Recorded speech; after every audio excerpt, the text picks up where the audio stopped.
নিয়েছি আমার শুনেন, আমি প্রতি সপ্তাহে 2-3 বার আসি, কারণ আমার কাজ হয়েছে এইটার লোক নিয়ে আসি। কেউ যে গাড়ি পায় না, যে এলাকায় থাকি আমি গাড়ি নাই, এই গ্র্যাব পাওয়া যায় না। যেমন চিকেনচানে থাকি আমি, ওকে চিকেনচান দিয়ে 2টা, হ্যাঁ গ্র্যাব নাই গেছেন। আমি পাইছি আপনার ব্লগ, আমি অনেক সময় দেখি, এই বাইরে ব্লগ দেখি আমি।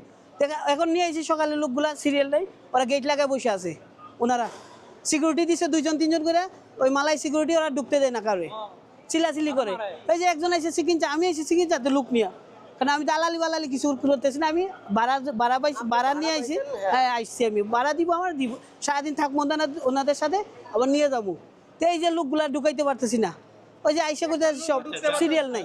এই যে আপনারা পাইছেন সিরিয়াল, এই যে দেখেন উপর থেকে, তারপরে এগুলো বললে তো বাংলাদেশের বদনাম। যদি সিন্ডিকেটের কথা বলি, এখানে তো বদনাম। এটা আমি নিজেই সিন্ডিকেটের শিকার হয়েছি একটু আগে। হ্যাঁ আচ্ছা, আরেকটা জিনিস আপনি বলেন যে এই যে লোকগুলো আসছে, এরা তো আর প্রতিদিন কোম্পানি না না না না কইভাবে দিবে? এই যে আমার এই বাইরে নিয়ে আইছি, ওই যে আমার এক ভাই, ও জানে না কিন্তু কিছু, ও আজকে ছুটি নিছে বছর কাছ থেকে, একটা ছোট ভাই নিয়ে আইছি, ও আজকে ছুটি, আজকে যদি না করতে পারে, আর এই মাসের কোনো ছুটি দিবেন ওর বসে, ও নিয়ে যাইবে ওই পেরাগে কাজ করতে। তো এইভাবে যদি হয় তাহলে কি হইবে কোন? তো এই যে হয়রানি শিকার লোকজন, এই কথাটুকু বলেন যে যারা এই যে আজকে আসছে, যারা আজকে আসছে এদেরকে সবাই যেন টোকেন, হ্যাঁ টোকেন দিলে তো সুবিধা, যে আজকে এই অমুক তারিখে আপনারা আসেন, কিন্তু এই টাইমে বিকালে আসেন, সকালে এই টাইমে আসেন না, এই টাইমে বেশি লোক, তারিখ দিয়ে দেখ একটা। কারণ এখন শুনেন, এখন লোক বেশি, যেহেতু এমআরপি পাসপোর্ট বন্ধ করে দিছে, ওনারাই করুক আর সরকার থেকেই করুক, যেভাবে করুক, এমআরপি পাসপোর্ট বন্ধ করে দিছে, সেহেতু ওনারা একটা নিউজ করতে হইবে, নিউজ করে দিতে পারতো যে আপনারা এই মুখ তারিখে এতজন লোক দিতে পারবো, আমরা এতজনের মাধ্যমে এতজন লোক দিতে পারবো। হ্যাঁ আইসেন আপনারা, এর বেশি লোক আইসেন না। এখন সবাই অনলাইন ইউজ, এই সোশ্যাল মিডিয়া ইউজ করে, ফেসবুক, ইউটিউব, যে কোনো জায়গায় সরাই দিতে পারে। যেমন আপনারা ভিডিও করছেন, উনিও ভিডিও করে, আর কিছু লোকে আসে ভিডিও করে করে দিতেছে। ওই ভিডিওর মাধ্যমে যদি, আপনাদের মাধ্যমে যদি এটা প্রচার করতো, তাহলে অনেক এই লোকগুলো, এই যে হাজার হাজার লোক বসে আছে, কিন্তু এই ভোগান্তিটা হইতো না কিন্তু এখানে। আচ্ছা, আরেকটা কথা বলেন যে এরকম হঠাৎ করে এমআরপি বন্ধ করে দেওয়া কি উচিত হয়েছে? না না, কিভাবে উচিত?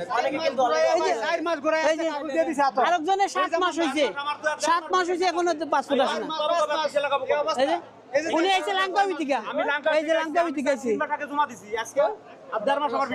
ওনারা তো এত লোক কন্ট্রোল করা সম্ভব না, আমরা নিজেরাও বুঝি। এই যে এমবাসি, এত লোক কন্ট্রোল করা সম্ভব না। এত লোকের passport, MRP passport cancel, MRP passport বানাইতে পারতেছে না। একসাথে এতগুলা লোকগুলার এই হয়রানিটা করার তো ওনাদের কোনো কাজ নেই। এই যে যেগুলা নিবন্ধন হয়েছে, ওগুলা অন্তত পক্ষে দেখ, এর পরবর্তীতে যারা দিবে, হ্যাঁ আর হবে না আপনাদের। এমবাসিতে গেলে অনেক রিসিভ ধরাই দিয়ে, অনে যাও, অনে গেলে অনে যাও। আমি নিজে ভোগান্তি শিকার 2-3 বার গেছি লোক নিয়ে। এই ভোগান্তি করতেছে কি জন্য? এই গরিব মানুষগুলা, প্রবাসীগুলার জন্য। এগুলা করার দরকার কি? আরেকটা জিনিস আপনার মুখ থেকে বলেন যে জন্ম নিবন্ধন আর এই এমআরপি ফলো করে যেন, ওকে, যারা পাসপোর্ট করবেন, এমআরপি, এখন তো এমআরপি পাসপোর্ট হবে না, এখন ই পাসপোর্ট করতে হইবে। ই পাসপোর্ট করতে হইলে আপনার জন্ম নিবন্ধনে অনলাইন থাকতে হইবে, বাপ মা বাবা আপনার নাম সব সেম থাকতে হইবে, সব সেম থাকতে হবে। তারপরে আপনার পাসপোর্ট এনে জমা নিবে। অনেক লোক, শত শত লোক নিচে লাইমে আসতেছে, শুধু নামের একটা অক্ষরের। একজনের একটু আগে দেখছি, হ্যাঁ এমডি, শুনেন, একটু আগে একজন ভাই দেখছি পেনাং থেকে আসছে, উনি এই কেডা থেকে আসছে, ওনার নামটা একটা ভুল, পাসপোর্টে মোহাম্মদ লেখা, ফুল নেম মোহাম্মদ, আর জন্ম নিবন্ধনে এমডি। এগুলা হইলেও সমস্যা হয়, আপনারা সংশোধন করে আইসেন। আর আপনাদেরকে বলতেছি, অফিসাররা সবাই এখানে ওনাদের ভিডিও দেখেন, ফলো করেন। আপনারা একটা সিস্টেম করেন যাতে লোকগুলো আইসে এই হয়রানির শিকার না হয়। এখানে ওই দিক গেলে টয়লেট করতে পারতেছে না, মেইন সমস্যা টয়লেট, ওই দিক টয়লেট বন্ধ, হ্যাঁ নাই। ওই যে পিছনে গেলে দেয় না, সিকিউরিটি নিষেধ দেয়। এই এতগুলা লোকে প্রস্রাব পায়খানা করবে কোথায়?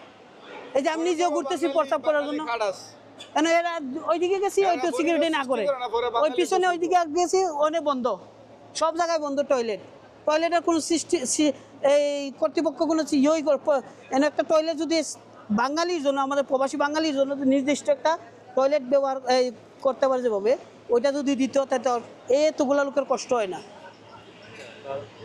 আপনি একটু দাঁড়ান, আমি একটু কথা বলি।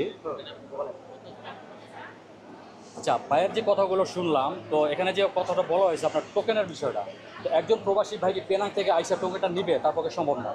তো এই জন্য প্রথমে যে সিস্টেমটা চালু ছিল অ্যাপয়েন্টমেন্ট, ঠিক আছে, অ্যাপয়েন্টমেন্ট। ওই অ্যাপয়েন্টমেন্টটা যদি সার্ভারের গতি আরও বাড়িয়ে দেওয়া হয়, একটা মানে একদিন অ্যাপয়েন্টমেন্ট কতজন নিতে পারবে, 500, হ্যাঁ, হ্যাঁ। 1000, 800, একটা লিমিট দেওয়া হোক যে অ্যাপয়েন্টমেন্ট নিয়ে আসবে, তাহলে কিন্তু আর কোনো প্রবাসী এখানে আসে আর হয়রানি হতে হবে না। ঠিক আছে, ঠিক আছে। কাজ রেখে চলে আসবে, ছুটি নিয়ে আসবে, তার একটা আর্থিক খরচ আছে, 2 দিন 3 দিন এখানে সময় পার করবে, সেটা কিন্তু কোনো প্রবাসীর পক্ষে কিন্তু সম্ভব না। তাই তো এখানে আমরা প্রবাসীদের পক্ষ থেকে জানাচ্ছি ইএসকেলকে এবং ইএসকেলের যে সমস্ত কর্তৃপক্ষ আছেন, আশা করি ভিডিওটা ফলো করবেন, আপনারা অ্যাপয়েন্টমেন্ট সিস্টেম চালু করেন।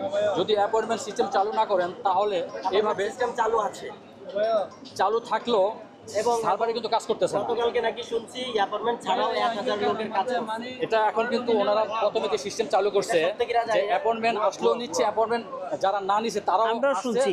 ফর্ম ফিল আপ নিতেছে, যার কারণে সবাই সবার কাছে যখন শুনতে পাচ্ছে যে অ্যাপয়েন্টমেন্ট নেওয়ার কোনো প্রয়োজন নেই, সবাই এই জন্য আসতেছে।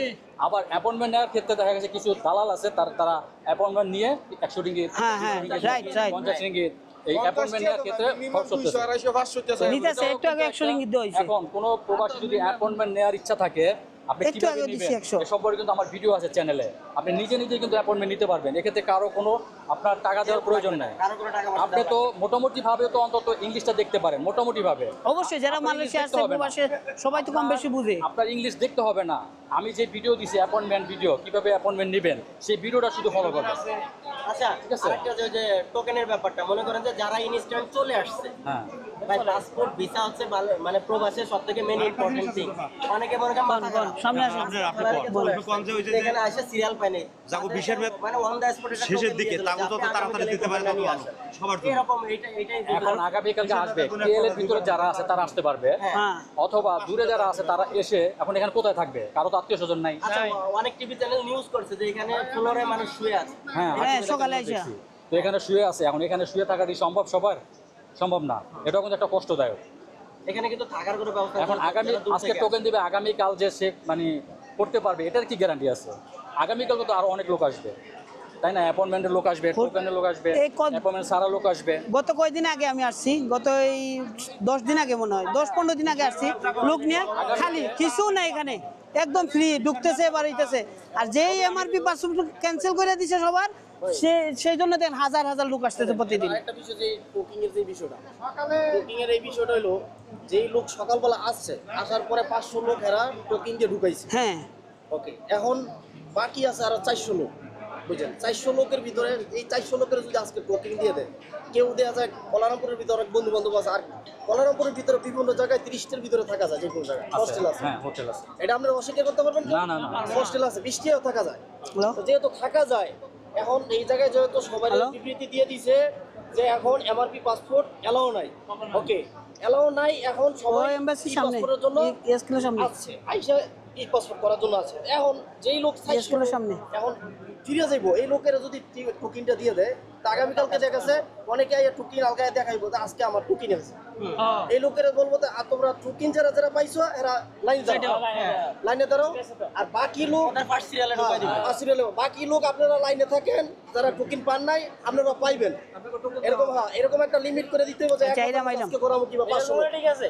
যেরকম 500 লোক আজকে যেরকম বুকিং করছে সিস্টেম, কালকে করে বলে দিব যে আগামীকাল তো 500 সিস্টেম। তা আজকে যেহেতু বুকিং ওনা 400 আছে, আজকে শুধু অনলি 100 জন ঢুকতে রাইট, পারবেন। রাইট। ঠিক না? হ্যাঁ, ঠিক, ঠিক। অনলি 100 জন ঢুকতে পারবেন, বাকি লোক আপনারা সিরিয়ালে থাকেন। আমরা করে বিকেলে 4টার পরে কেউ 5টার পরে আবার 15 হ্যাঁ, রাইট, এভাবেই তো করা উচিত। এইভাবে করলে সিস্টেম অনেক সুন্দর হইবে। সিস্টেমিক পদ্ধতিতে আনতে হবে আর কি। এইভাবে আনতে হইব। এই 400 লোক যদি বাকি পরবর্তী আবার যদি এরা টোকিন বা হেরো আশায় থাকবো পরের দিন, এই লোকগুলা হ্যাঁ, টোকিন হ্যাঁ। পাইছি বিদায়, এই লোকটা আমাদের আগে আছে। রাইট, এখন যদি এই 400 লোকে আবার পরবর্তী যদি 500 লোকের টোকিন পায়, তখন এরা পরের দিন সকালবেলা সবার আগে 5 সিরিয়ালে থাকতে পারবে। হ্যাঁ, আর যারা হঠাৎ করে টুকিং জানে না, কোন জায়গায় কি করতে হবে, হঠাৎ করে আইসা দেয়, এই জায়গায় সিস্টেম হলো টুকিং, হ্যাঁ। তাই না? টুকিং এর সিস্টেম হলো তো হাই জিনিসটা আইডিয়া নিল, টুকিং এর জন্য বিকেল 5টা পর্যন্ত 4টা মতো অপেক্ষা করলো, যা আমি 15 আবার টুকিং পাইতেছি, আমার আগে যারা টুকিং পাইছে এরা অলরেডি পাসপোর্ট করে গেছে, কাজ কমপ্লিট, তাই না? জি। এখন এতটুকুর ভিতরে যদি এতটুকু করে, তাইলে সবার জন্য মঙ্গল হবে আর সবার জন্য ভালো হবে এই জিনিসটা। হ্যাঁ, হ্যাঁ। অনেক মানুষ অলরেডি 10 মিনিট হয়ে গেছে। ঠিক আছে, অনেক মানুষ তো কষ্ট করতেছে এই আমি বিষয়টা নিয়ে। আরেকটু কথা বলতেছি, এখানে আমাদের অনেক প্রবাসী ভাই ইএসকেলে আছেন। সবার পক্ষের থেকে এটা জানানো হয়েছে, ইএসকেলে যাতে এটা নলেজে নেয় কিবা এই জিনিসটা সেবাটা করে অন্ততপক্ষে অনেক ভাই কষ্ট করে এই জায়গায় আসা এমন এক সময় যায় সিকিউরিটিরা যে মানুষের কাছে শুনি এটা তো আমরা দেখি না যে মানুষের শুনে ভাই 3 দিন ধরে আইছি কেউ ওই পাহাড়তে আইছে কেউ ইপুরতে আইছে বেশিরভাগ আমি লোক নিয়ে আসি বিভিন্ন বুঝছেন? বিভিন্ন জায়গা থেকে আইছে তো এখন বিষয়টা হলো তাহলে অনেক লোকে 3 দিনের ওই কথা যে বলে 2 দিন ধরে ঘুরতেছি ঠিক আছে আবার শোনেন আমাদের ভাই বেড়াত আছে আরেকটা কথা শোনেন আরেকটা কথা বলি এই যে ভাই আমাদের ভাই বেড়াত আছে অনেকে যে গেছে হ্যাং বয়সের একটা জুয়ান ফুলা ভাই ওকে এখন আপনাদের আমাদের সবার দাবি যত দ্রুত পারে এই যে ইএসকেল একটা শৃঙ্খলা নেওয়ার জন্য ওনারা ওটা পদক্ষেপ নেক যাতে সিরিয়াল মতো কোনো সিস্টেমে কাজ হয় এইটাই আমাদের সবার দাবি ঠিক আছে ওকে ওকে ধন্যবাদ